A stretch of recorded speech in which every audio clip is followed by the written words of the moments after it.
Hello viewers, welcome to my channel Appy kitchen. আজ আমি আবার চলে এলাম এই শীতের দিনের আর একটা রেসিপি নিয়ে। আজ আমি আপনাদের জন্য নিয়ে এসেছি মূলোর পরোটা। এইভাবে মূলোর পরোটা বানিয়ে দেখুন, হতেও তাড়াতাড়ি হয় আর খেতেও টেস্টি লাগে। মূলোর পরোটা বানাবার জন্য এখানে আমি 5টা বড় সাইজের মূলো নিয়েছি।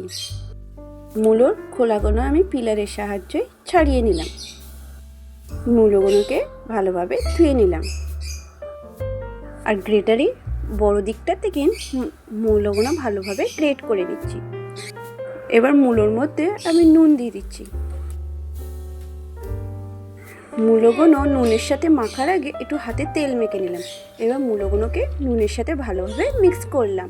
মিক্স করে একটু ভালো করে হাতের সাহায্যে দেখতেই পাচ্ছেন কেমন এইভাবে জলটা বার করে নেব।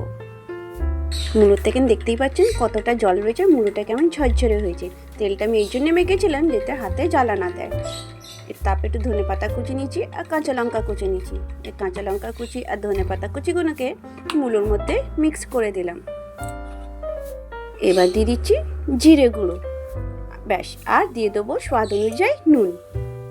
আপনারা মনে করছেন হবেন আমি নুন তো আগে দিয়েছিলাম, আবার কেন নুন দিলাম? ওই নুনটা দিয়েছিলাম যেইতে মূলোর মধ্যে সব জলটা বার করা যায়, আর জলের মধ্যে থেকে সব নুনটা টেস্টটা বেরিয়ে গেছে। মূলো পরোটা করার জন্য চলুন আটা মেখে নিই। এখানে আমি আটা নিয়েছি আর আটাতে স্বাদ অনুযায়ী নুন দিয়ে দিলাম। আর নুন দিয়ে এবার আটাটাকে মেখে নেব। জলটা আমি রুম টেম্পারেচারেই নিয়েছি। এবার আটাটাকে ভালোভাবে মেখে নেব। ফ্রেন্ডস, আমার চ্যানেলে এইরকমই নতুন নতুন রেসিপি পেতে চান আর আপনারা আমার চ্যানেলে নতুন আসেন তো প্লিজ আমার চ্যানেলটাকে সাবস্ক্রাইব করে দেবেন আর পাশে থাকা বেল আইকনটা অবশ্যই ক্লিক করে দেবেন। আপনাদের সঙ্গে কথা বলতে বলতে আমার আটাটাও মাখা হয়ে গেছে। দেখতেই পাচ্ছেন আটাটা খুব সফটও হয়নি আর খুব বেশি হার্ডও হয়নি। আটাটা ঠিক এইরকম সফট হবে, এইভাবেই আটাটা মাখতে হবে। তো চলুন এবার আটাগুলোতে লেচি করে নেওয়া যাক। ফ্রেন্ডস, আমার রেসিপি আপনার কেমন লাগে অবশ্যই কমেন্ট করে জানাবেন।